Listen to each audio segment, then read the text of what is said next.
Continue. Thank you Rahul भाई, धन्यवाद दोस्तों। नमस्कार दोस्तों, मेरा नाम सुशांत है और मैं एक शराबी हूँ। हाय ईश्वर सुशांत के भाई, सुशांत जी। अल्कोहलिक्स एनोनिमस के 12 स्टेप के प्रोग्राम की वजह से आज सुबह से शराब के जहरीले गुट से दूर हूँ दोस्तों। धन्यवाद धन्यवाद। तो दोस्तों, इस ग्रुप का मैं शुक्रिया अदा करता हूँ देवेन भाई का, महावीर जी का। उन्होंने हमें मौका दिया जो यहाँ पे, और विषय भी बहुत अच्छा है, आध्यात्मिक जागृति। दोस्तों, मेरे विषय की तरफ बढ़ने से पहले मैं मेरा थोड़ा सा एक स्टोरी मेरा बताऊंगा, फिर उसके बाद विषय पे आता हूँ। मेरा अल्कोहलिक्स एनोनिमस में आने का दिन था 19 जनवरी 2017। उसके पहले मैं तकरीबन 15 से 16 साल शराब पिया हूँ, और मेरा जिंदगी का आधा वक्त मैंने शराब पीने में ही बिता दिया। तो दोस्तों, शुरुआत में बहुत अच्छा लगा था, शराब पीना चालू किया तभी, लेकिन मजा कब सजा में बदल गई वो पता ही नहीं चला।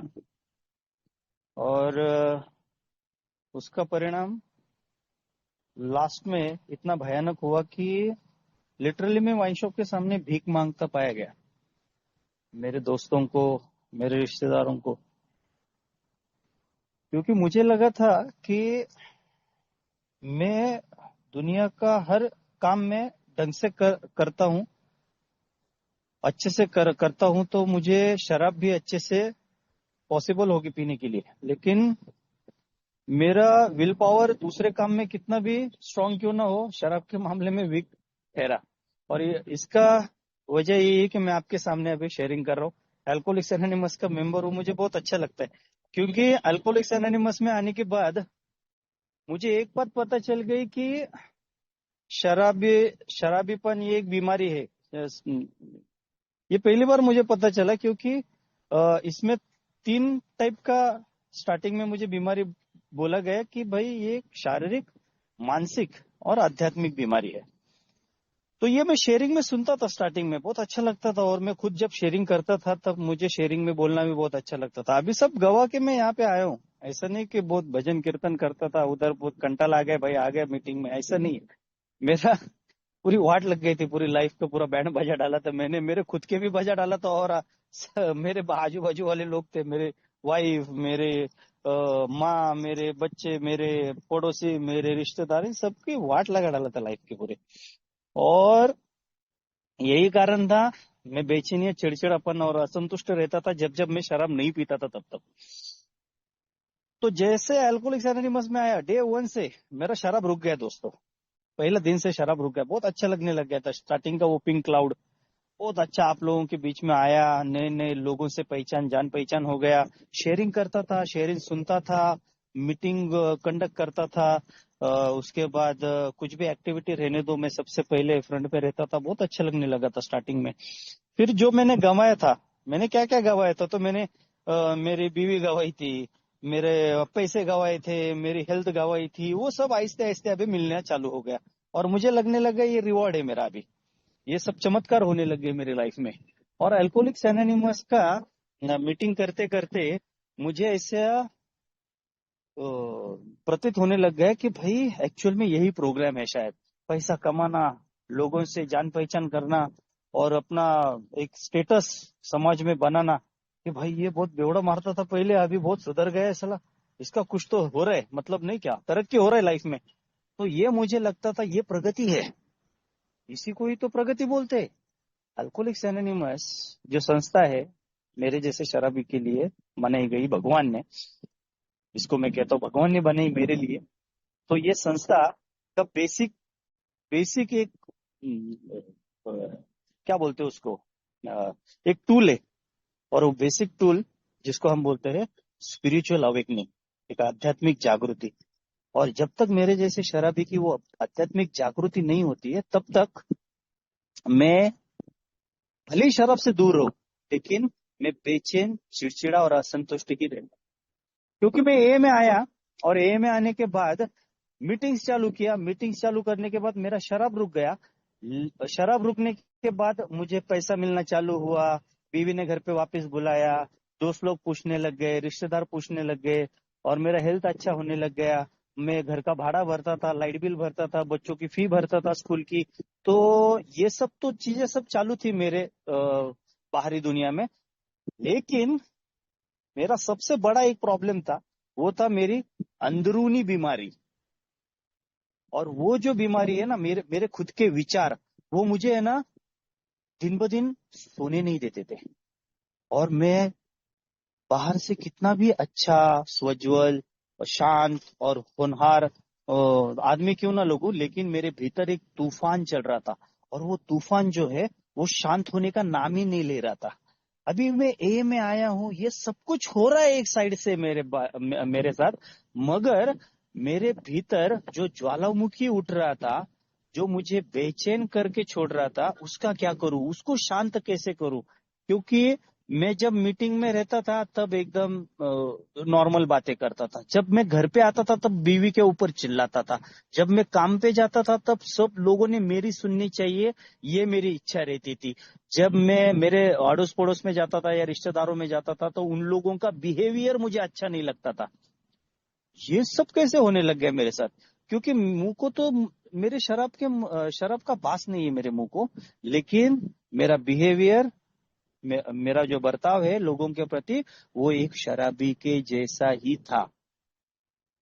और शायद इसी कारण मैं भीतर से कभी भी शांत नहीं जी पा रहा था। मुझे अंदरूनी शांति चाहिए थी। पहले जब मैं ए में नहीं था, तब पहले वो शांति मुझे शराब देती थी।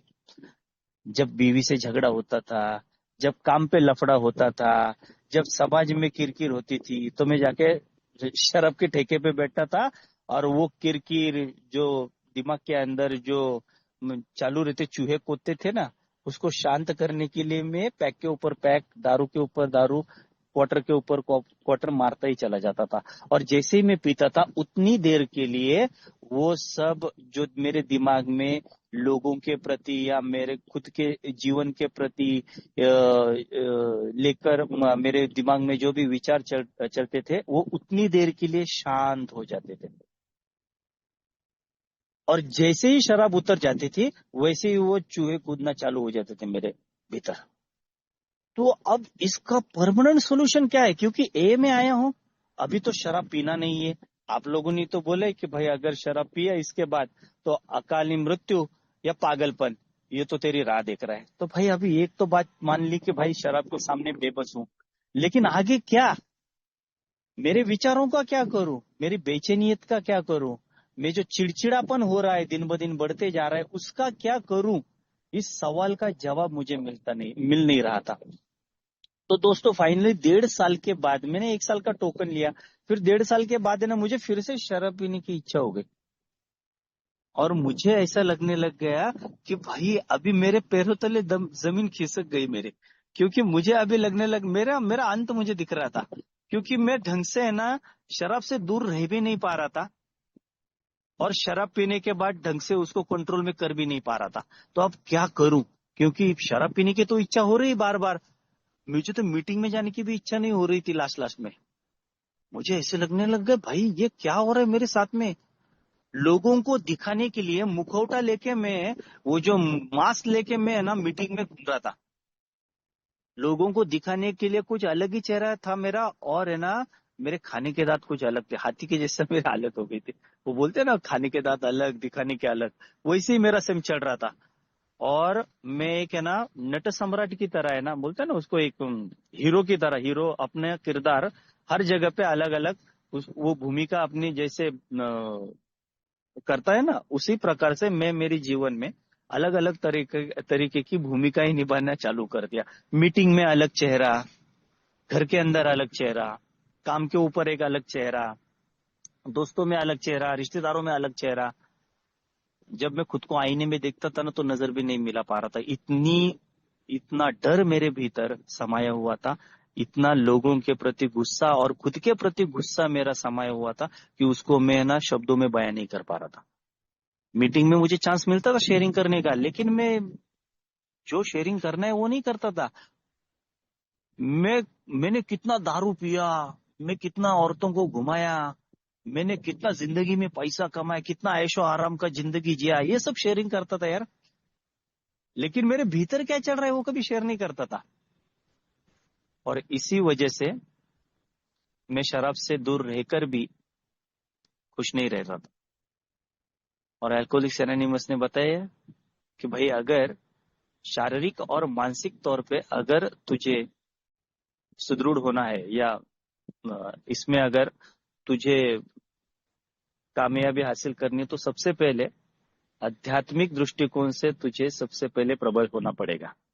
अभी ये आध्यात्मिकता क्या है, ये आध्यात्मिक जागृति क्या है, ये आध्यात्मिक अनुभूति क्या है, इस ये सब वर्ड मैंने ए में आने के बाद ज्यादातर करके सुनता था। बचपन से तो मुझे मालूम था आध्यात्मिकता, धार्मिकता, ये सब चीजें मुझे बचपन से मालूम थी। लेकिन मेरे दिमाग के अंदर आध्यात्मिकता को लेकर बहुत से ना सवाल थे। और ये आध्यात्मिकता मुझे मिल ही नहीं रही थी, क्योंकि उसकी डेफिनेशन ही मैंने कुछ अलग ही बनाई थी। क्योंकि मेरे हिसाब से आध्यात्मिक आदमी कौन है? जो साधु संत वगैरह ऐसे लोग रहते हैं ना, जो कमंडलू लेके और वो माला वगैरह जपता है, जो हमेशा सोते वक्त, जागते वक्त, शाम, सुबह, दोपहर हमेशा भगवान का ही नाम लेता रहता है, उसको बोलते हैं भाई आध्यात्मिक भाई बंदा है ये कुछ तो, ये भगवान के वो टच में है। अल्कोहलिक्स एनोनिमस का 1.5 साल के बाद, मैंने अभी बताया कि अल्कोहलिक्स एनोनिमस में 1.5 साल के बाद मुझे शराब पीने का इच्छा हुआ। और उसी दिन और फिर से एक चमत्कार हो गया मेरी लाइफ में। एक ओल्ड टाइमर मुझे मिला और वो मुझे बोला कि भाई अभी 12 स्टेप का प्रोग्राम ले ले तू।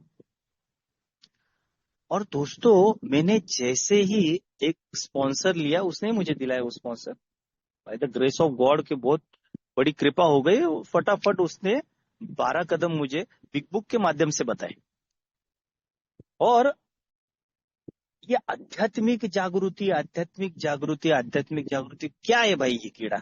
ये मुझे जो है ना ये सता रहा था, उस सवाल का जवाब मुझे उस 12 स्टेप के अंदर मिल गया। मैं क्या कर रहा था, बचपन से लेकर ए में आने तक और ए में आने के बाद भी मैं ये गड़बड़ी कर रहा था आध्यात्मिकता और धार्मिकता में, कि मुझे ऐसे लगता था कि भगवान जो है ना वो मेरे मंदिर के अंदर है, मेरे भगवान। और मैं जो बचपन से उसको पूजता आया हूँ, बचपन से उसकी सेवा करता आया हूँ, बचपन से लेकर आज तक मैं उसको फूल चढ़ा रहा हूँ, अगरबत्ती लगा रहा हूँ, तो वही जो भगवान है वो मुझे अभी प्रसन्न होगा और मुझे आध्यात्मिक जागृति हो जाएगी। अभी मैं बचपन से जो है वो डीडी नेशनल चैनल और वो दूरदर्शन चैनल देखते देखते बड़ा हुआ। बचपन से लेकर आज तक मतलब बड़ा हुआ, वो सब देखता था मैं बचपन में। वो श्री कृष्ण, महाभारत, रामायण। अभी वो मैं टिपिकल एक हिंदू कास्ट का भी मैं उसमें जन्म लिया है एक घर में। तो अभी मुझे बचपन से वही बात सिखाई गई, मेरे हैमरिंग करते रहे आजू बाजू वाले लोग, भाई अपने देवी देवता ये है। तो मैं बचपन से उनको ही पूछता था। मेरी माँ बोलती थी, अरे भाई तू गुरुवार के दिन तेरा जन्म हुआ है तो तू भगवान गुरुदत्त का अवतार है। तो मुझे वही लगता था। और जैसे जैसे बड़ा होता चला गया दोस्तों, मैं भगवान के प्रति या ईश्वर के प्रति है ना, मेरे जो दृष्टिकोण है, मेरा जो कंसेप्ट है ना, वो मैं आपको शेयर करता हूँ बचपन से लेकर आज तक। कि मुझे लगता था कि मैं ना भगवान का अवतार हूँ। तो फिर कुछ साल के बाद जो है मैं स्कूल में जाने लग गया। तो फिर मुझे एक बात पता चली, मैं गणित में कच्चा हूँ, तो मैं गणपति जी को पूजने लग गया। थोड़े साल के बाद मैं बड़ा हुआ, कॉलेज में जाने लग गया। तो फिर उसके बाद में मेरे दोस्त लोग लड़कियां पटाते थे, तो मैं श्री कृष्ण भगवान की पूजा करता था। तो उसके बाद मैंने जॉब करना चालू किया, पैसे कमाने लग गया, तो मैं लक्ष्मी जी के पीछे पड़ा। उसके बाद और बड़ा हो गया, दारू पीने लग गया, दारू पी पी के तबीयत खराब हो गया, तो मैं हनुमान जी को पूछता था, थोड़ी सी पौड़ी बना दे यार मेरी।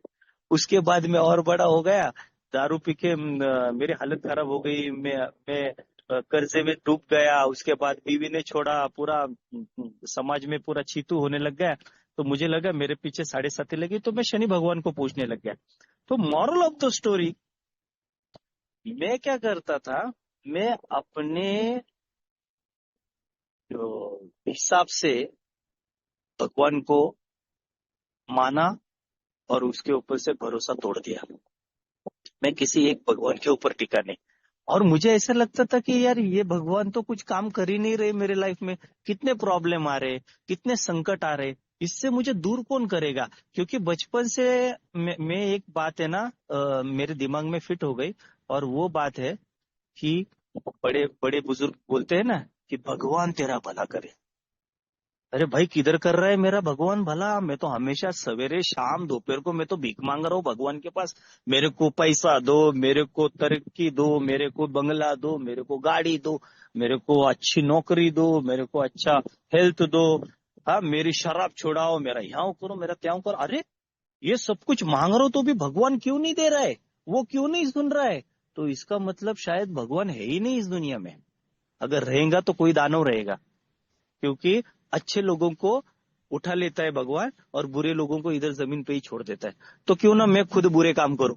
तो मैंने बुरे काम करना चालू किया, चोरी करना, झूठ बोलना, लोगों को टोपियां लगाना, सेंडी लगाना, ये सब धंधा चालू किया मैंने। शराब भी एक तरफ चालू थी और एक तरफ ये भी धंधा चालू था, फ्रॉड करना।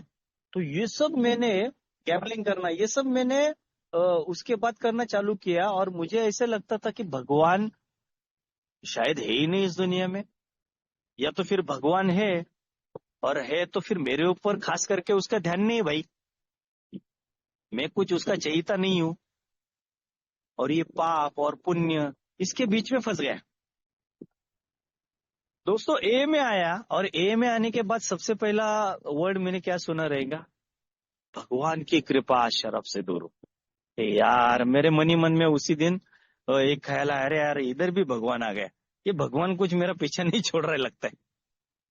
और दोस्तों दिन बीतते चले गए, महीने बीतते चले गए, साल हो गया, 1.5 साल के बाद मुझे, जैसे ही मैं बोला, शराब पीने की इच्छा हुई। और उसके बाद जो है, असल में अल्कोहलिक्स एनोनिमस का रियल प्रोग्राम जो बिग बुक में लिखा हुआ है, उस प्रोग्राम की जानकारी मुझे पहली बार मेरे स्पॉन्सर ने मुझे कराई। ये आध्यात्मिक जागृति जो है ना दोस्तों, आध्यात्मिक अनुभव और आध्यात्मिक अनुभूति और आध्यात्मिक जागृति में एक ये चीज है, अलग चीज है इन दोनों में, कि आध्यात्मिक अनुभव जो है वो दिन ब दिन बढ़ता चला जाता है, और आध्यात्मिक जागृति जो होती है वो एक ही बार में होती है। जैसे कि सालों साल बंद पड़ी हुई गाड़ी किसी भी मैकेनिक के पास अगर लेके चले गए, तो उसको जैसे ही वो स्टार्ट करता है पूरा सर्विसिंग करके, और जो पहला स्टार्टर बैठता है ना, जो पहला किक लगता है उसको, उस गाड़ी को, और जो आवाज आता है ना, हाँ, ये सालों साल बंद पड़ी हुई गाड़ी को सडनली चालू होने के बाद जो पावर मिलता है, जो पावर जनरेट करती है वो गाड़ी, वो देखने लायक रहता है। सेम दोस्तों, मेरे जैसे शराबी के जिंदगी में भी वही हालत हो गई। बरसों पुरानी गाड़ी जो बंद पड़ी थी, मेरे दिमाग की, मेरे भीतर की, मेरे मन की, जो मैंने दरवाजे कभी खोले ही नहीं भगवान के लिए, अपने जो भीतर ही भीतर घुटन महसूस कर रहा था, मैं सालों साल घुटन महसूस कर रहा था, वो जैसे ही मैंने चौथा और पांचवा कदम लिया, जैसे ही मैंने चौथा कदम लिखा और पांचवा कदम मैंने किसी व्यक्ति को, मतलब मेरे स्पॉन्सर को मैंने बताया, वैसे ही दोस्तों उसी दिन के बाद वो आध्यात्मिक जागृति का अनुभव सबसे पहले मुझे आया। वो स्पार्क हुआ, कुछ तो लगा यार, कुछ तो हल्का लगा कि यार कुछ तो बात है इस प्रोग्राम में, कुछ तो बात है कि जो बात या जो चीज मैं बचपन से लेकर आज तक ढूंढने की कोशिश कर रहा था लेकिन मिल नहीं रही थी, वो एक झटके में, एक सेकंड में मुझे मिल गई।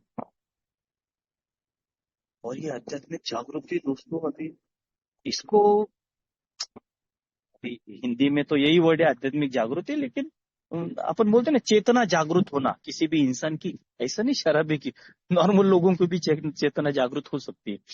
तो मेरे जैसे शराबी की चेतना जागृत या आध्यात्मिक जागृति कैसे हुई, या उसकी शुरुआत कैसे हुई, जैसे ही मैंने मेरे भीतर की गंदगी साफ की, और वो सालों साल गंदगी अंदर सड़ रही थी, वो गल रही थी अंदर। और मुझे लग रहा था यार शराब नहीं पी रहा हूं, लेकिन मुझे अच्छा क्यों नहीं लग रहा है। उसका कारण वही था जो मेरे भीतर मुझे उसका कारण मिला, और वो कारण था मेरे अंदर का गुस्सा, मेरे अंदर का डर, मेरी लैंगिक प्रवृत्ति, मतलब सेक्स इंस्टिंक्ट जिसको बोलते हैं वो। उसके बाद मैंने जिन जिन लोगों को हानि पहुंचाई वो लोग, उन लोगों की उन लोगों की जैसे मैंने लिस्ट बनाई, उसके बाद मैंने जैसे उन लोगों के नाम बताना चालू किया, मेरे स्पॉन्सर को कारण बताना चालू किया, दोस्तों आप यकीन नहीं मानेंगे, मैं जो भी सवाल पूछ रहा था मीटिंग के अंदर या खुद से या लोगों से, उस सभी सवाल के जवाब मुझे मेरे भीतर ही मिलना चालू था उस दिन के बाद। क्योंकि दूध का दूध पानी का पानी हो गया था उस दिन। मुझे हमेशा लगता था इस दुनिया के लोग, मेरे आजू बाजू वाले लोग, मेरे अड़ोस पड़ोस वाले लोग, जिस माँ ने मुझे जन्म दिया वो, ये सब लोग मेरी हमेशा बुराई करते रहे, मुझे हमेशा डोमिनेट करते रहे, और मेरी कभी बात सुनी नहीं ये लोग। और इन लोगों के ऊपर मैं गुस्सा पकड़ के बैठा था इतने सालों साल। जब मैंने उसके कारण लिखे, उसकी जड़ में दोस्तों मैंने खुद को पाया। जिन लोगों को ऐसा लगता था कि जिन लोगों ने मुझे तकलीफ पहुंचाई है, जैसे ही मैंने उस कारण लिखना चालू किया ना, तो एक बात पता चले कि भाई शुरुआत तो मैंने ही की है, कहीं ना कहीं मैंने भी उन लोगों के दिल दुखाए। और ये बात जब मुझे अंदर ही अंदर रियलाइज होना चालू हुआ, वैसे ही मेरा ईगो अपने आप शांत होने लग गया। क्योंकि मेरे जैसा इगोइस्टिक आदमी है ना, कभी भी है ना सामने वाले बंदे की सुनता ही नहीं था। ठीक है चलो 1.5 घंटा में मीटिंग में बैठा हूं तो चलो शेयरिंग सुन लेता हूँ, लेकिन जैसे ही 1.5 घंटे के बाद मेरा असली रूप सामने आ जाता है ना, तो मैं भौचक्का रह जाता हूँ कि भाई अरे मीटिंग में तो शांत बैठा था, सडनली ये क्या हो गया, ऐसे कैसे मैं बिहेव कर रहा हूँ, ऐसे कैसे मुझे गुस्सा आ रहा है। तो ये सब चीजें मुझे पता चली वो चौथे पांचवें कदम में। और ये जब गंदगी मैंने लिखना चालू किया और पांचवें कदम में किसको बताना चालू किया, तो दोस्तों सच में बोल रहा हूं कि वो सालों साल जो मैं बोझ लेके घूम रहा था पीठ के ऊपर मेरे, ये तो बोझ ही बोलूंगा, क्योंकि मैं भले ही शराब से दूर रहूं, लेकिन किसी इंसान का कर्जा अगर मेरे ऊपर है, किसी इंसान से मैंने पैसे लिए हुए हैं, उसके पैसे अगर मैंने लौटाए नहीं, तो मीटिंग में आने के बाद भी ना मैं शांति से नहीं रह पाता हूँ। ये मेरा व्यक्तिगत अनुभव है। अगर मैं घर में बीवी को गाली दे रहा हूँ और मीटिंग में आके शेयरिंग कर रहा हूँ बड़े बड़े, तो वो मुझे नहीं लगता कि ये रिकवरी है। अगर मैं जिस दुकान में काम कर रहा हूँ उधर चोरी कर रहा हूँ और मीटिंग में आके बड़े बड़े बातें कर रहा हूँ, अपने अनुभव साझा कर रहा हूँ, तो मुझे नहीं लगता है कि ये रिकवरी है। क्योंकि रिकवरी, अल्कोहलिक्स एनोनिमस की रिकवरी वो भीतर से होती है, ना कि बाहर से होती है। अध्यात्म का अर्थ ही वही है, आत्मा के अंदर से झांकना अपने भगवान को, अपने ईश्वर को, आत्मा का परमात्मा से संपर्क होना, अध्यात्म, उसका अर्थ वही है।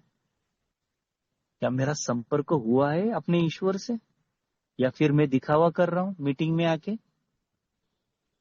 या मैं लोगों को बताना चाहता हूँ देखो मैं कितना सुधर गया, कितना पैसा आ गया मेरे पास, अभी मैं कितना रिकवर। ये रिकवरी नहीं है। अल्कोहलिक्स एनोनिमस ये बोलता ही नहीं है तेरा रिकवरी। अल्कोहलिक्स एनोनिमस का big book, Marathi big book, page number 181 पे उन्होंने लिखा हुआ है, मराठी बिग बुक का भी मुझे मालूम है, हिंदी का मालूम नहीं, लेकिन उधर लिखा हुआ है लास्ट वाले पैराग्राफ में कि हमारे भौतिक प्रगति से पहले हमारे आध्यात्मिक प्रगति सबसे पहले आनी चाहिए। मतलब कि जो मैं ये बाहर की दुनिया का जो मोह माया जाल में फंसा हूं ना, उससे पहले मेरी आध्यात्मिक प्रगति होना बहुत जरूरी है। अगर वो नहीं हो रही है ना, तो मैं इस गेम में फंस सकता हूं, क्योंकि मुझे मोह कभी भी आ सकता है। वो मोह चाहे औरत का रहे, पैसे का रहे, या मेरी प्रतिष्ठा का रहे, सोशल इंस्टिंक्ट जिसको बोलते हैं। तो ये मोह आने से पहले मुझे बेसिक बेसिक मेरा पक्का करना बहुत जरूरी है, और वो बेसिक पक्का करने के लिए मुझे आध्यात्मिक प्रगति करना बहुत जरूरी है। आध्यात्मिक जागृति होना बहुत जरूरी है मेरे भीतर। अगर वो आध्यात्मिक जागृति नहीं होती थी ना दोस्तों, तो शायद मैं आज शराब से दूर भी रहता था 8.5 साल। लेकिन वो मजा नहीं आता था लाइफ में। वो जिंदगी जीने का मजा ही क्या है, जो भीतर से मैं शांति नहीं हूं। भीतर से अगर मैं शांत नहीं हूं, तो मुझे ऊपर की रिकवरी भी दिखा के कोई मतलब नहीं है। मैं ये 8.5 साल कैसे चले गए मुझे पता नहीं। ऐसा लग रहा है कि मैं कल ही मीटिंग में आया हूँ, आप लोगों के बीच में कल ही आया हूँ। क्योंकि दोस्तों, आध्यात्मिक जागृति का अर्थ ही वही है, मेरे आत्मा की जागृति होना, मेरे भीतर से जागृत होना, मैं खुद अपने आप के अंदर से जागृत होना। दोस्तों, मैं आपको अनुभव बताता हूँ। जैसे कि मैंने वो लिखना सब चालू किया, चौथा कदम में क्या क्या लिखना था मुझे, जो मैंने बिग बुक के माध्यम से लिखा, मेरे स्पॉन्सर ने जैसे बताया। मैंने मेरा किन किन लोगों के ऊपर गुस्सा है, रिजाइनमेंट पार्ट 1 वो लिखा। उसके बाद मैंने लिखा रिजाइनमेंट पार्ट 2। रिजाइनमेंट पार्ट 1 में मुझे ये लिखना था कि किन किन लोगों ने मेरी बैंड बजाई पूरी जिंदगी में। तो उन लोगों के मैंने नाम लिख दिए। मेरे नजदीकी लोग ज्यादातर करके थे, 95% तो मेरे घर के ही थे। उसके बाद बाहर वाले 5% आ गए। तो दोस्तों, ये जैसे ही मैंने लिस्ट बनाई, उसके बाद मैंने मेरे स्पॉन्सर को बताया कि भाई ये इन लोगों ने मेरे लाइफ में ऐसा ऐसा तांडव किया, ये लोगों ने मेरे ऐसे ऐसी बर्बादी की, फाइनेंशियली बर्बादी की, मेंटली, फिजिकली, सब ऐसा सब शेयर किया उसको। तो दूसरा पार्ट जो है ना इसका दोस्तों, वो दूसरा पार्ट मुझे मालूम नहीं था। जैसे मुझे मेरे स्पॉन्सर ने बताया कि अभी ये तेरा रिजाइनमेंट पार्ट 1 हो गया है, अभी तू एक प्रेयर लिख के ले। मैं बोला भाई कौन सी प्रेयर लिखना है? तो वो बोला कि एक प्रेयर है, वो लिख। तो मैंने जैसे ही कागज और कलम लिया और लिखना चालू किया, वो बोला लिख अभी, तेरी भाषा में लिख। तो मैंने मेरे भाषा में, मेरे लैंग्वेज ऑफ हार्ट अपना रहता है वैसे लिखा। मैंने लिखा कि भगवान, मुझे जिन जिन लोगों के ऊपर गुस्सा है, उन सभी लोगों को अच्छा स्वास्थ्य दो, उनको पै, उनको पैसा, प्रॉपर्टी, नॉर्मल लाइफ, अच्छा लाइफ, सुखी जीवन, ये सब दो। और ये भी लिखा आगे कि हे ईश्वर, मुझे मेरी जिंदगी से जो कुछ भी चाहिए, मेरी लाइफ से जो कुछ भी चाहिए, अभी वो मुझे मत दे, उन लोगों को दे दे जिन लोगों के ऊपर मेरा गुस्सा है। साला मैं बोला यार, मेरा मेरा मेरे स्पॉन्सर के ऊपर गुस्सा आना चालू हो गया। मेरा भाई ये बोल क्या रहा है? मुझे ऐसा लग रहा था कि मेरी लाइफ में जो भी लिस्ट में जो भी नाम है ना जिन लोगों के, ये लोग मेरी जिंदगी में क्यों आए? ये लोग नहीं चाहिए मेरी लाइफ में। इन लोगों की वजह से मेरी जिंदगी झंड हो चुकी है। और भाई ये बंदा बोल रहा है, ये स्पॉन्सर बोल रहा है कि उनके लिए प्रेयर कर, ये सब कुछ दे दे उनको जो मुझे चाहिए। और सच में भगवान उस दिन छुट्टी पे नहीं रहेगा, और सच में भगवान सीरियस हो गया, और सच में मुझे भिखारी और उनको अमीर बना दिया, तो ये मुझे बात बहुत खटक रही थी। वो बोला भाई देख, तुझे रिकवर होना है कि नहीं होना है? मैं बोला यार होना तो है, वैसे भी जंड पड़ी हुई लाइफ, शराब नहीं पी रहा तो भी जंड पड़ी हुई है, तो भी खुश नहीं हूं। तो बोला ये काम करना पड़ेगा, 2 हफ्ते तक ये प्रेयर कर। दोस्तों, मैं 8.5 साल हो गए ए में आया हुआ, और 7 साल हो गए मुझे 12 कदम लिए। वो प्रेयर मुझे 2 हफ्ते के लिए बोलने के लिए लगाई मेरे स्पॉन्सर ने। आज भी वो प्रेयर कर रहा हूं, आज 7 साल हो गए। क्योंकि मुझे मालूम है, गुस्सा मेरे लिए विष के समान है। मैं गुस्से में मेरा आपा खो बैठता हूँ। गुस्से में मैं सामने वाले का कभी सुनता ही नहीं। अगर मुझे गुस्सा आ गया तो समझ लो मैं ब्लैकआउट स्टेज में चला गया। क्योंकि मैं शराब ना पीते हुए भी ब्लैकआउट स्टेज में जा सकता हूँ, ये पहली बार मुझे पता चला, ये गुस्से के कारण। क्योंकि गुस्से में मैं कोई भी निर्णय लेता हूँ तो वो निर्णय उसके बाद मुझे पछतावा होना चालू हो जाता है। ये मैंने कैसे बोला, क्यों किया, इसके लिए वो मुझे प्रेयर दिया गया है दोस्तों। और ये प्रेयर बिग बुक में लिखा हुआ है यार, लेकिन मैंने मेरे अंदाज में उसको लिखा। मैं बोला भाई ये प्रेयर तो करना है। और जैसे ही मैंने वो प्रेयर करना चालू किया, 1 दिन हो गया, 2 दिन हो गया, 3 दिन हो गया, मैं मन के ऊपर से कर रहा था। मैं गले से प्रेयर कर रहा था, प्रार्थना कर रहा था, ईश्वर उनको दे दे, भगवान उनको दे दे यार, सब कुछ दे दे, मेरे को मत दे। जैसे जैसे दोस्तों 1 हफ्ता हो गया, 2 हफ्ता हो गया, 3 हफ्ता हो गया, वो मेरा जिंदगी का एक हिस्सा होने लगी वो प्रेयर। ये कुछ बड़ा चढ़ा के नहीं बोल रहा हूँ, मैं खुद ने अनुभव किया हुआ एक्सपीरियंस बता रहा हूँ मैं आपको। वो प्रेयर मैं आज भी कर रहा हूँ। क्यों? क्योंकि मुझे मालूम है, क्या पता आज सुबह से लेकर शाम तक किस इंसान के ऊपर मुझे गुस्सा आ जाए और पूरा दिन मेरा खराब हो जाए। ये मेरा आध्यात्मिक अधपतन। अगर मुझे गुस्सा आता है और मैं वो गुस्से में, गुस्सा तो भावना है यार, नॉर्मल इंसान को भी गुस्सा आता है, मेरे जैसे शराबी को भी आता है। उनमें और मेरे में क्या अलगपन है? तो एक ही अलगपन भाई, उन लोगों को उनका गुस्सा काबू में करना आता है। उनको मालूम है कितनी देर तक गुस्सा होना है। लेकिन मेरा प्रॉब्लम क्या है, मैं जैसे ही इस गुस्से की भावना में बह जाता हूँ, वैसे ही मैं मेरा आपा खो बैठता हूँ। मेरा मानसिक संतुलन बिगड़ जाता है, मेरी भीतर की शांति में खो देता हूँ एक क्षण भर में। और भगवान से, हायर पावर से, उच्च शक्ति से, जो भी बोलते हैं आप, उससे मेरा कनेक्शन टूट जाता है। इसीलिए वो चौथे कदम में जैसे ही रिजनमेंट पार्ट 1 का मेरा वो पूरा चार्ट हो गया, वैसे ही मुझे वो प्रेयर दी गई। मैंने जैसे ही प्रेयर करना चालू किया, वैसे ही दूसरा मुझे एक चार्ट आ गया, वो था रिजनमेंट पार्ट 2। अभी इसमें क्या करना है भाई, मुझे उन लोगों की गलतियों को अभी नहीं निकालना है। तो मुझे क्या करना था, मैंने क्या गलत किया उनके प्रति मेरी पूरी जिंदगी में, वो मुझे लिखना है। तो दोस्तों मेरे पैरों तले फिर से एक बार जमीन खिसक गई। क्योंकि ये तो मैंने कभी जिंदगी में, कभी मैंने ये प्रयोग नहीं किया था, ये एक्सपेरिमेंट कभी जिंदगी में नहीं किया था। मैंने हमेशा लोगों की ही गलतियों को दोहराया है या दिमाग में रखा है। लेकिन मैंने क्या गलत किया, मैं किधर गलत था, ये कभी नहीं लिखा या ये कभी बोला ही नहीं। शेयरिंग में मैं क्या बोलता था, अरे दारू पिया, चिकन खाया, मटन खाया, बीवी को मारा, चोरी किया, ए में आया, जी रहा हूं लाइफ। ये कुछ अलग ही पार्ट था। ये पार्ट ये था कि मेरे भीतर झांक के मुझे देखना था कि मैं किधर गलत हूं, ना कि लोग किधर गलत है।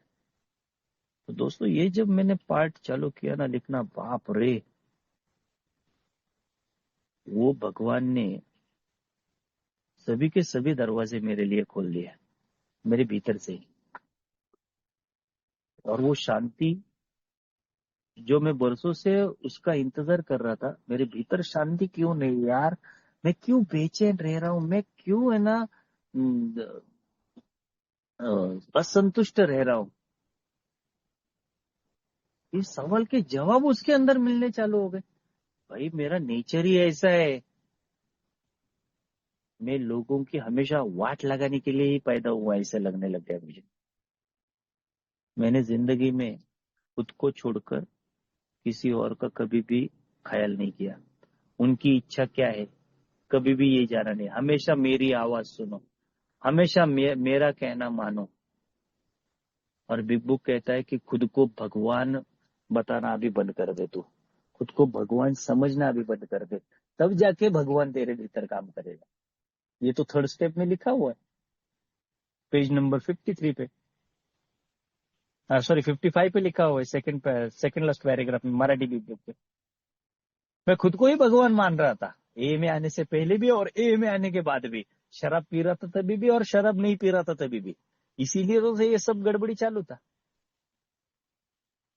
मेरे भीतर डर क्यों समाया हुआ है? क्योंकि जहां पे डर है वहां पे श्रद्धा कभी भी नहीं रहेगी, वो आस्था नहीं रहेगी भगवान के प्रति। क्योंकि मैं डरा हुआ रहता था, ए में आया नहीं था, दारू पी रहा था, शराब पी रहा था, तो डर लगता था साला शराब पी पी के मर जाऊंगा, लीवर फूट के मर जाऊंगा, गाड़ी के नीचे आके मर जाऊंगा, या फांसी ले लूंगा, क्या क्या पता। ए में आया तो डर क्या लगने लग गया, डर क्या सताने लग गया, साला मैं कब स्लिप हो जाऊंगा क्या पता। कल हो जाऊंगा, 1 महीने के बाद हो जाऊंगा, 1 साल के बाद हो जाऊंगा, 10 साल के बाद होगा, 20 साल के बाद हो जाऊंगा स्लिप। कब होगा? अरे स्लिप होने के बाद क्या क्या होगा, ये सब डर सताना लग गया। 1 डे एट ए टाइम, ये तो मैं जीता ही नहीं था। 1 डे एट ए टाइम क्या है वो मालूम ही नहीं था उसका मतलब। मुझे तो ऐसा लगता था बस शराब नहीं पीना है, शराब नहीं पीना है। अरे यार, शराब नहीं पीना है, लेकिन मेरे भीतर क्या चल रहा है उसको तो जानना है, और उसको ही तो जानने का प्रोग्राम है। अपने आप को जानना प्रोग्राम है। और जब मेरे भीतर मेरे डर समाये हुए थे, उसका भी लिस्ट बनाया, उसके ऊपर प्रेयर करना चालू किया। क्योंकि मैंने खुद ने निर्माण किए हुए डर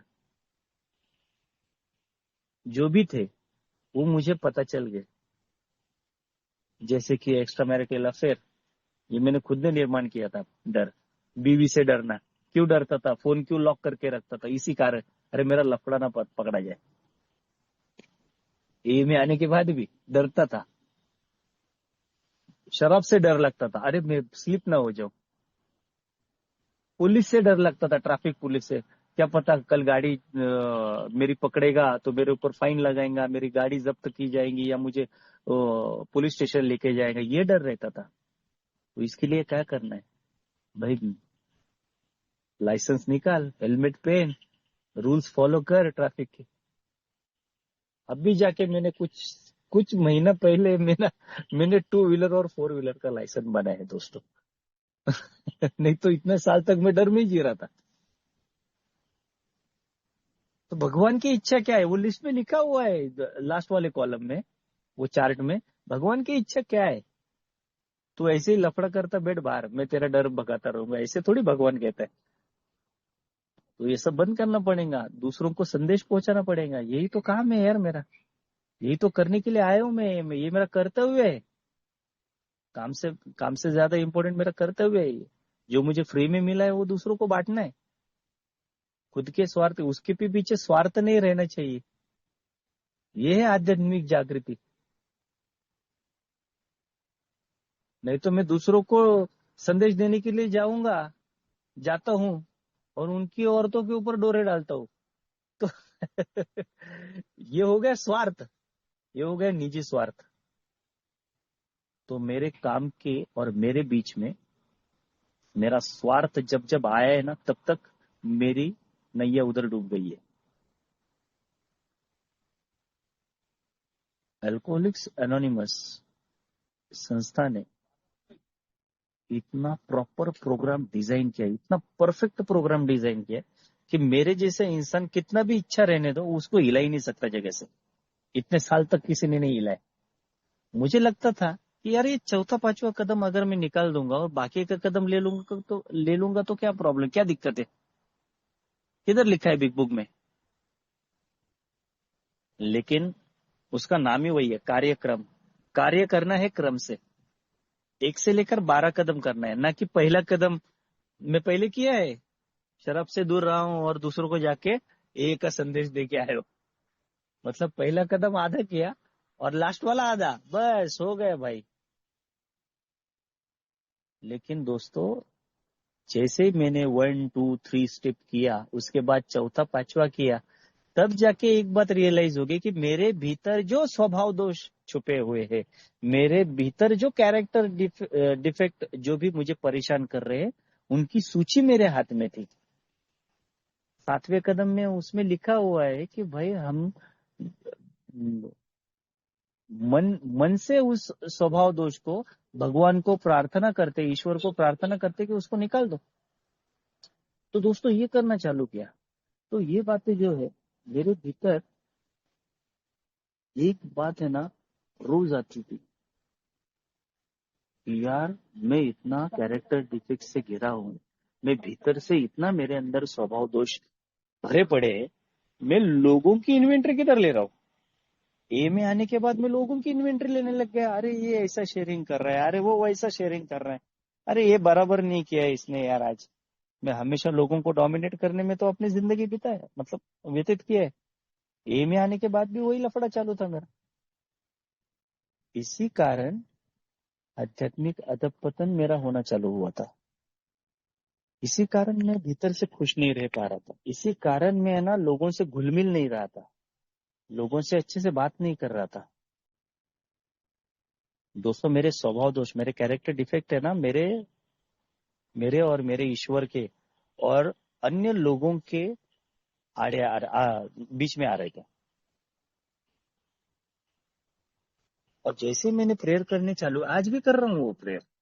अरे ये सब कुछ नहीं क्या ग्रैंडियोसिटी या भाई मैं प्रेयर कर रहा हूँ ये वो नहीं यार, मैं खुद को खुश रखने के लिए कर रहा हूँ ये सब। मुझे अच्छा लगता है ये करना। आध्यात्मिक जागृति का अर्थ ही वही है कि भाई खुद खुश रहे, दुनिया अपने आप खुश रहेंगी। मतलब मैं अंदर से भरा पड़ा हूँ, अंदर से दुखी आत्मा हूँ, अंदर से मैं जलस फील कर रहा हूँ लोगों का अच्छा होते हुए मुझे अंदर से फील नहीं हो रहा है, बराबर सही फील नहीं हो रहा है। लोग अच्छा आगे जा रहे हैं, मैं पीछे रह रहा हूँ, उनकी तरक्की पे मैं जल रहा हूँ। अगर मेरे भीतर ये भावनाएं उठ रही है तो दोस्तों ये रिकवरी नहीं है। फिर मेरे जैसे शराबी के लिए ये आध्यात्मिक अधपतन हुआ। मैं ए में कितने साल भी आऊं, लेकिन मैं आध्यात्मिक प्रोग्राम, एल्कोहलिक्स एनोनिमस का 12 स्टेप का प्रोग्राम ही आध्यात्मिक प्रोग्राम है, लिखा हुआ है बिग बुक में। ये कोई धार्मिक प्रोग्राम नहीं है। वही तो गलती कर बैठा मैं धार्मिकता में और आध्यात्मिकता में। धार्मिकता एक दायरे में मुझे बांध के रखती है, तू ये धर्म का है भाई, ये पूजा कर, ये पाठ कर, ऐसा ऐसा प्रार्थना कर। लेकिन आध्यात्मिकता मुझे स्वतंत्रता देती है, एक फ्रीडम देती है। भाई तू जिसको चाहे उसको भगवान मान सकता है, तू जिसको चाहे उसको परमात्मा मान सकता है। और बिग बुक में ये भी लिखा है कि भाई जिस दिन मैं वो मानना चालू करूंगा ना, भाई कुछ भी हो जाए, है कोई तो जिसने मुझे आज तक जिंदा रखा है। मैं ये नहीं बोलूंगा कि वो मंदिर में ही है, मैं ये नहीं बोलूंगा वो मस्जिद में, मैं ये नहीं बोलूंगा वो गुरुद्वारा में। उसने मुझे और पूरे ब्रह्मांड को, ये पूरी सृष्टि को बनाया हुआ है, जो ये चला रहा है उसको मैं मानता हूं बस। उसके बाद मेरा सफर बहुत आसान होता चला गया। फटाफट एक के बाद एक है ना मुझे रास्ते मिलते चले गए। मैं अटक के पड़ा था वहां पे, कौन से भगवान को मानूं, वो काला है या गोरा है, वो औरत है या आदमी है, वो मंदिर में रहता है कि मस्जिद में रहता है, अरे वो किधर है, इसको मानूं कि उसको मानूं, किसको मानूं। लोग बोल रहे थे कि इसको मान तेरा भला होगा, तो मैं उस भगवान के पीछे भागता था। कुछ दिन के बाद पता चलता था कि अरे यार ये भगवान में तो पावर ही नहीं रहा है, दूसरे भगवान के पीछे भाग। तो अल्कोहलिक्स एनोनिमस ने मुझे एक प्लेटफॉर्म दिया कि भाई लोगों का दृष्टिकोण तुम मत पकड़ अभी। लोग क्या कहते हैं उस भगवान को मानना, जानना या जो भी है उसके पीछे भागना जरूरी नहीं है। क्या जरूरी है, तेरे भीतर एक छोटा सा टिमटिमाता दिया भी जल गया ना उस भगवान के प्रति, तेरे भगवान के प्रति, ना कि लोगों के भगवान के प्रति, तो वो काफी है तेरे और उस भगवान के संपर्क में आने के लिए। इतना आसान तरीका मुझे बताया। अगर मुझे बताया रहता था तो ये भगवान को मान, तो ही तुझे आध्यात्मिक जागरण प्राप्त होगा, तो ही तू आध्यात्मिक प्रगति करेगा, आध्यात्मिक जागृति होगी। तो शायद मैं मेरी गेम फंस जाते थे उसी टाइम पे। लेकिन मुझे पूरा फ्रीडम मिला जैसे ही मैंने मेरे भीतर की गंदगी लिखी और किसी एक इंसान के सामने, मेरे भगवान के सामने मैंने रखी, वैसे ही दोस्तों वो आध्यात्मिक जागृति हो गई। जैसे मैंने वो चार्ट लिखा, रात का समय था, आज भी याद है मुझे वो, रात के 2-2:30 बजे थे और मेरा स्पॉन्सर को 11 बजे के बाद ही रात के टाइम मिलता था। वो दिन भर ऑफिस में काम करता था, रात में 11 बजे में वो मेरा चौथा पांचवा कदम सुनता था। तो मैंने जैसे ही बताना चालू किया, रात के 2 बजे थे, 2-2:30 बजे थे, और एक दो अनुभव ऐसे थे दोस्तों कि मैं वो किसी को जिंदगी भर बताना ही नहीं चाहता था। वो अटके पड़े थे मेरे भीतर। वो जो बोलते हैं ना कि वो ब्लॉकेज तैयार हुआ था, वो उसी कारण शायद तैयार हुआ था। जैसे ही उसमें से दो अनुभव मैंने उसको साझा किए, उसको मैंने वो एक्सपीरियंस बताए, अभी तो ये प्लेटफॉर्म पर मैं बता भी नहीं सकता, लेकिन उसको मैंने जैसे ही बताया दोस्तों, उस दिन के बाद खट करके एक है ना, भीतर से एक लहर उठी मेरे। और उस रात को सडनली मुझे ये ये आभास हुआ, या ये भीतर से ही क्या पता कि ऐसे लगने लग गया कि मैं अभी जग गया हूं। अभी तो मैं ये शब्दों में भी बयान नहीं कर सकता हूँ, वो ऊपर से हिंदी में, क्योंकि मैं महाराष्ट्रियन मराठी बोलता हूँ ज्यादातर करके। लेकिन दोस्तों मैंने जो एक्सपीरियंस किया ना, वो सच में बोल रहा हूँ कि मैं शब्दों में नहीं बयां कर सकता। मैंने वो अनुभूति लिया, शायद उसी को आध्यात्मिक जागृति बोलते हैं अपने इसमें। हल्का फील करने लग गया, शांति महसूस होने लग गई, ऐसे लगने लग गए कि यार अभी मेरा जन्म हुआ है और इसीलिए मेरा जन्म हुआ है। दोस्तों वो फील में सच में बोलता हूँ कि मैं जिंदगी में कभी नहीं लिया, पूरी जिंदगी नहीं लिया। मैं अभी 39 ईयर का हूँ, जन्म से लेकर आज तक मैंने वो फील कभी किया ही नहीं जो मेरा उस दिन हुआ। हाँ, आध्यात्मिक अनुभूति तो वो मिलती चली गई मुझे डे बाय डे। जैसे मैं प्रोग्राम का आचरण करता हूँ 12 कदमों का, वैसे मुझे आध्यात्मिक जागृति, सॉरी, आध्यात्मिक अनुभूति मिलती जाती है। लेकिन जो आध्यात्मिक जागृति है, ये जो एक बार में हुई ना, वो मैंने पूरी लाइफ में कभी है ना एक्सपीरियंस नहीं की थी। इतना सॉलिड महसूस हुआ मेरे भीतर से, कुछ अलग ही एनर्जी निकल के बाहर आ गई। यार मैं बोला ये क्या हो गया मुझे। मैंने मेरे स्पॉन्सर के साथ बात कर रहा हूँ, सडनली मैं रुक गया और मैं उसको क्या बोल रहा हूँ, भाई मेरे को ऐसा लग रहा है कि कुछ तो हो गया मेरे भीतर। वो बोला क्या हुआ। मैं बोला यार मुझे पता नहीं यार क्या हो गया, लेकिन ऐसा लग रहा है मैं अभी है ना जस्ट है ना नींद से उठा हूं। तो वो बोला कि हाँ, शायद इसी को ही आध्यात्मिक जागृति बोलते हैं। नींद से सालों साल के बाद उठना, और मैं उसी दिन जग गया दोस्तों। तो आज आज तक जगा हुआ हूँ, केवल और केवल उस 12 कदमों की वजह से और आप सभी भाइयों की वजह से, इस पूरा एल्कोहलिक्स एनोनिमस के फेलोशिप की वजह से। नहीं तो मेरे जैसा बेवड़ा तो मरना चाहिए। अरे मैं येरवड़ा जेल में चाहिए था अभी। मालूम है इतने कांड किए हुए मेरे मेरी जिंदगी में, इतने लोगों को तकलीफ दिया है, इतना घमासान, पूरा लाइफ लोगों का बर्बाद कर दिया, खुद का भी बर्बाद करके इधर आया, और मेरे को क्या मिल रहा है इधर, ये में क्या मिलता है इधर, क्या भाजी तरकारी सब्जी क्या मिलता है इधर, फल फ्रूट क्या मिलता है, सोना चांदी क्या मिलता है। अरे इधर आध्यात्मिक जागृति होता है बेवड़े का। मेरे जैसा शराबी जो गटर में गिरता था, भीख मांगता था वाइन शॉप के सामने। और दोस्तों आपको मैं अभी ये दूसरा ये अपना जुड़ा हुआ ये अपना ऑनलाइन मीटिंग में, तो भाइयों आपको मैं बताऊं, जिस वाइन शॉप के सामने मैं भीख मांगता था, उसी वाइन शॉप में आज जॉब करता हूँ। मैं उधर ही काम करता हूँ 10 से लेकर 6 बजे तक शाम के। आज 6 बजे तक मैंने जॉब किया, 7 बजे मेरा फिजिकल मीटिंग था मेरे ग्रुप का, उधर से आया, 9 बजे ये मीटिंग को जुड़ गए। मेरे जैसा शराबी जो 2 मिनट भी शराब से दूर नहीं रह पा रहा था, आज चारों तरफ से शराब है मेरे। और अपने आप कैसे शराब से दूर रह रहा हो। ये पॉसिबल ही नहीं है। मेरे भीतर वो आध्यात्मिक जागृति होना बहुत इंपॉर्टेंट था, नहीं तो मेरे जैसा शराबी साला उधर का ही दारू पीता था और उसी सेठ को मैं गालियां बकता था आज।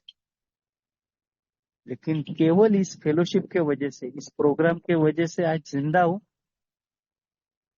ये आध्यात्मिक अनुभूति तो दिन ब दिन लेता ही जा रहा हूँ। बहुत मजा आता है, बहुत जबरदस्त किक लगता है। ऐसा लगता है कि यार भाई ये प्रोग्राम मेरे लिए और मैं इस प्रोग्राम के लिए बहुत एंजॉय करता हूँ। अपनी सोबराइटी एंजॉय करना बहुत जरूरी है।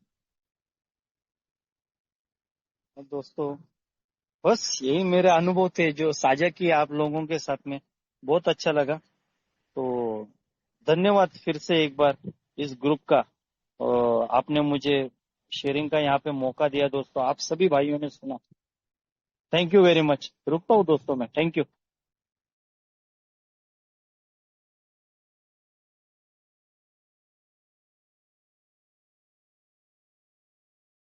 कृपया ध्यान दें। कृपया ध्यान दें। कृपया ध्यान दें। अगर किसी भाई या बहन को शराब के मामले में समस्या हो या शराब छोड़ना हो तो कृपया संपर्क करें जीएसओ इंडिया, मतलब ये वेबसाइट पर संपर्क करें www.agsoindia.org और अपने आसपास एए मीटिंग ढूंढने के लिए यह वेबसाइट पर जाएं www.aa.org/findaa। धन्यवाद।